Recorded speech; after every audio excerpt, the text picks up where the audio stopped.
లో అందరికీ వందనాలు. ఓ విశ్వాసి, దేవుని యందు భయభక్తులతో ఉన్న నీవు ఒక విశ్వాసిగా ఉంటే ఎటువంటి పాపం చేయవు.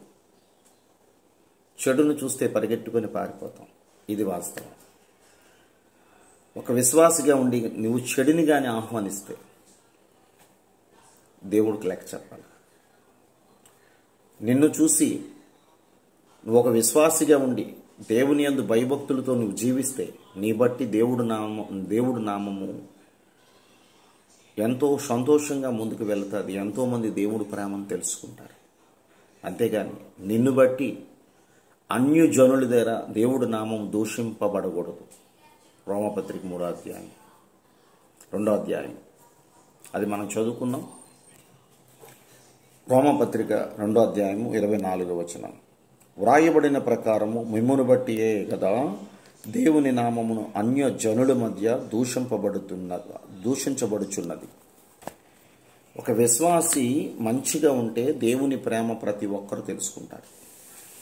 నీలో తేడా కనిపిస్తే నిన్ను బట్టి దేవుడి నామాను అవమానం, దేవుడి నామానికి నీ బట్టి అవమానం వస్తే నువ్వు ఎక్కడుంటావు ఒకసారి ఆలోచించు. ఒక విశ్వాసిగా బ్రతుకుతున్నా నీవు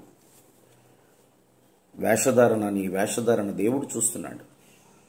ఒక దినం మత్తయి సువార్త 12:36-37 ప్రకారం, రోమపత్రిక 14:11-12 ప్రకారం దేవుడు నిన్ను లెక్క అడుగుతాడు. ప్రతిదీ నిన్ను చూస్తున్నాడు. ప్రకటన గ్రంథం 2:19 ప్రకారం నీ పరిచర్య, నీ ప్రేమ ప్రతిదీ నేను చూస్తున్నాడు. నువ్వు ఎక్కడికి వెళ్తున్నావు, ఏం చేస్తున్నావు, ఏం మాట్లాడుతున్నావు, నీ ప్రవర్తన ఎలాగుంది, నీ ఆలోచన ఎలాగుంది, నీ జ్ఞానం ఏ జ్ఞానంతో నువ్వు నింపబడ్డావు. లెక్క అనగా నరకం. దయచేసి అలాంటి అల్ప విశ్వాసులుగా ఉండకండి. దేవుడి నామం దూషించబడినట్టు తిరక్కండి. మిమ్మల్ని బట్టి ప్రతి ఒక్కరు రక్షించబడాలి. మీలో ఉన్న ప్రేమది దేవుడిది కనుక ఆ ప్రేమ ప్రతి ఒక్కరూ తెలుసుకొని, వీరిలో ఉన్న ప్రేమ దేవుడిదండి, వీరు చాలా మంచి వ్యక్తులు, మంచి చేస్తారు కానీ చెడు చేయరు అని వాళ్ళు చుట్టుపక్కల అందరూ కూడా చెప్పుకోవాలి. దేవుని దయ పొందుకుంటాం, మనుషులు దయ కూడా నీకు వస్తారు.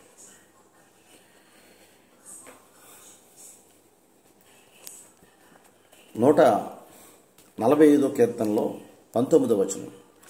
తన యందు భయభక్తులు గల వారి కోరిక ఆయన నెరవేర్చును, వారి మొర ఆలకించి వారిని రక్షించును. దేవుడికి స్తోత్రం. భయభక్తులు ఎవరికున్నాయి అంటే అబ్రహాము గారి విషయంలో మీరు ఆదికాండములో 12వ అధ్యాయం, అప్పటికి దేవుడు ఎవరో తెలియదు ఆయనకి,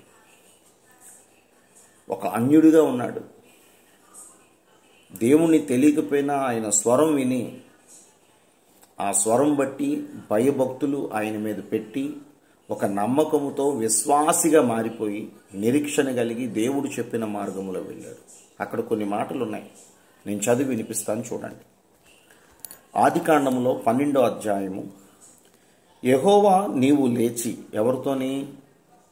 దేవుడు అబ్రహాంతో మాట్లాడుతున్నాడు. యెహోవా నీవు లేచి నీ దేశము నుండి, నీ బంధువుల యొద్ద నుండి, నీ తండ్రి ఇంట నుండి బయలుదేరి నేను నీకు చూపించు దేశమునకు వెళ్ళుము. నిన్ను గొప్ప జనముగా చేసి నిన్ను ఆశీర్వదించి నీ నామమును గొప్ప చేయుదును. నీవు ఆశీర్వాదముగా ఉందువు. నిన్ను ఆశీర్వదించేవారిని ఆశీర్వదించదను, నిన్ను దూషించేవారిని శపించదను. దేవుడికి స్తోత్రం. అక్కడ చూడండి, భూమి యొక్క సమస్త వంశములు నీ యందు ఆశీర్వదించబడునని అబ్రహాముతో అనగా యెహోవా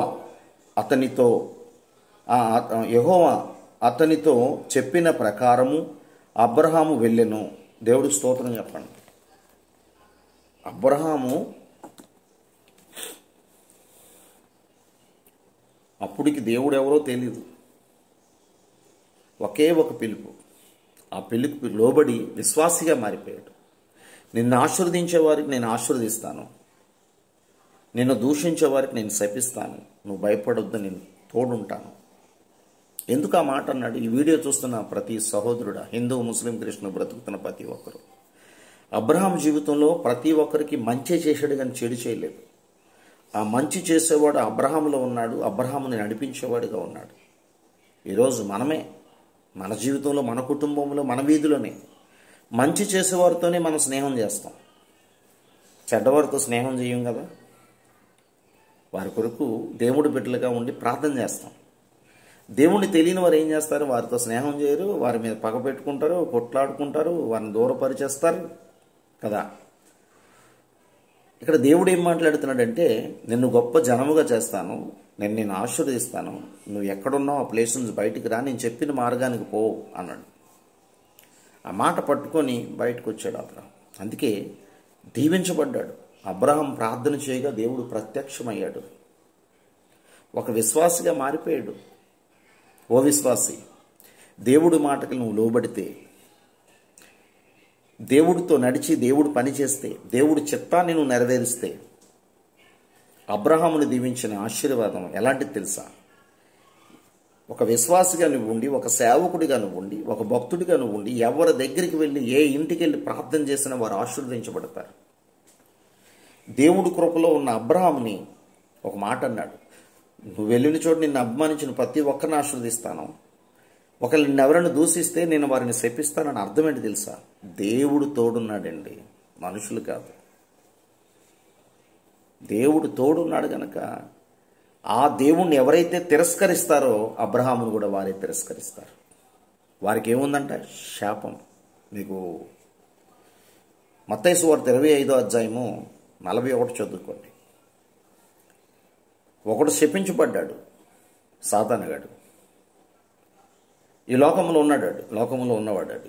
లోకంలో ఏం చేస్తాడంటే ప్రజలందరి దగ్గరికి వెళ్ళిపోయి వాడికి నచ్చినవి కొన్ని పెట్టేశాడు. భూలోకం వీటికి దండాలు పెట్టండి అని చెప్పేశాడు. అందరూ వాటికి దండాలు పెట్టేస్తున్నారు. నిజమైన దేవుడు ఎక్కడున్నాడో అన్వేషించలేకపోతున్నారు. గుడి గోడల్లో లేడు, గుండె గుడిలో ఉన్నాడు దేవుడు అనే మాట మర్చిపోయారు. లోకములో ఉన్నవాడి కన్నా నీలో ఉన్నవాడు గొప్పవాడనే మాట 1 యోహాను పత్రిక 4:4 ప్రకారం అది మర్చిపోయారు. ఈ ప్రజలకు వెళ్ళి సర్వకోటి సృష్టికర్త పరిశుద్ధుడు నిజమైన దేవుడు యేసు ఆ దివిని విడిచి భూమి మీదకి వచ్చాడు, ఆయనే మహాదేవుడు, పాత నిబంధనలు ఉన్నాడు. దానియేలు గ్రంథంలో 2వ అధ్యాయం 45, 46, 47 ప్రకారం, తీతుకు పత్రిక 2వ అధ్యాయం 13 ప్రకారం ఆయనే యేసు ప్రభు దేవుడు, ఆయనే మహాదేవుడిగా ఉన్నాడు, ఆయన గొప్ప దేవుడిగా ఉన్నాడు. 1 యోహాను పత్రిక 5వ అధ్యాయం 20వ వచనం ప్రకారం ఆయనే మహాదేవుడు, ఆయనే రక్షకుడుగా, ఆయనే యేసు ప్రభు అని.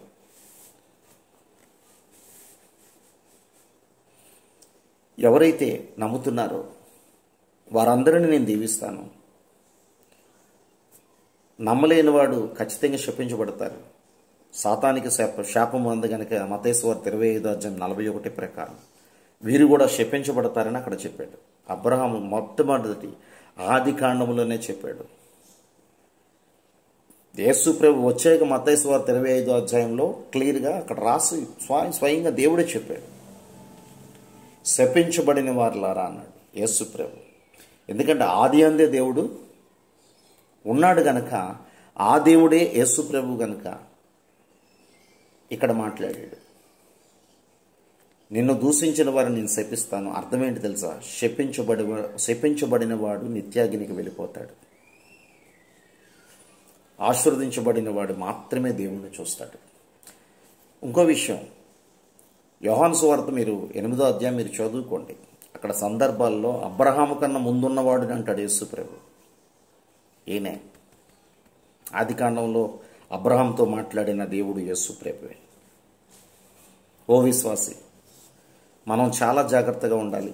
దేవుడు ప్రేమను ప్రకటిద్దాం, మన ధర్మం ప్రకటిద్దాం. వాడేదో కొట్లాడుకొచ్చాడని మనం కూడా కొట్లాడితే ప్రయోజనం లేదు. ఒకనొకప్పుడు కొట్లాడితే జీవించాలి దుర్మార్గుడిగా. ఒక క్రిమినల్ రౌడీ కొట్లాడుతున్న జీవితాన్ని తన ప్రేమతో నింపేశాడు. అప్పుడు ఓర్పు లేదు, ఇప్పుడు ఓర్పు సహనం ఇచ్చాడు, తన ప్రేమతో నింపేశాడు. ఆయన తప్ప ఏ దేవుడు లేడు. ఓ విశ్వాసి, మనము ఒక విశ్వాసిగా మన ధర్మం వెళ్ళి సర్వలోకానికి వెళ్ళి సువార్త ప్రకటిద్దాం. నమ్మినవాడు రక్షించబడతాడు, నమ్మనివాడికి శిక్ష విధి అన్నాడు. ఆ శిక్షే సాతానుతో కలిసి అగ్నిగుండంలోకి వెళతారు. తెలుసుకున్నవాడు ధన్యుడు. ఒకవేళ ఈ వీడియో చూస్తున్న సహోదరి సహోదరుడా, ఇంకా యేసు ప్రభుని తెలుసుకోలేదేమో. తెలుసుకోండి, ఆయన గొప్ప ప్రేమ. ఆ ప్రేమ మీరు డబ్బులు ఇస్తే దొరకదు, కాటాలు వేస్తే దొరకదు. నువ్వు నమ్మి బైబిల్ గ్రంథం చదవండి, అన్ని గ్రంథాలు చదవండి. ఎక్కడైతే ఏ ప్రదేశంలో ఉన్నారో అడగండి, యేసయ్యా నువ్వు నిజమైన దేవుడు అయితే నాతో మాట్లాడంటే ఒక దినం మీతో మాట్లాడతాడు. నాతో మాట్లాడిన దేవుడు మీతో మాట్లాడతాడు. ఈ మృగాన్ని మార్చిన దేవుడు మిమ్మల్ని కూడా మారుస్తాడు. అలాగే ఓ విశ్వాసి, మన విశ్వాసాన్ని కాపాడుకొని భయభక్తులతో జీవిస్తూ ముందుకు వెళదాం. God bless you all. దేవుడి చిత్తమైతే మళ్ళీ వీడియోస్ చేస్తాను, మరలా పెడతాను. ఈ విశ్వాసము విషయంలో నేను కొన్ని వీడియోలు పెట్టాలని ఆశ కలిగి ఉన్నాను. వారి మధ్యలో దేవుడి పరిచర్య కూడా చేస్తున్నాను. ఈ వీడియోస్ అన్నీ చూడండి. God bless you all. Praise the lord.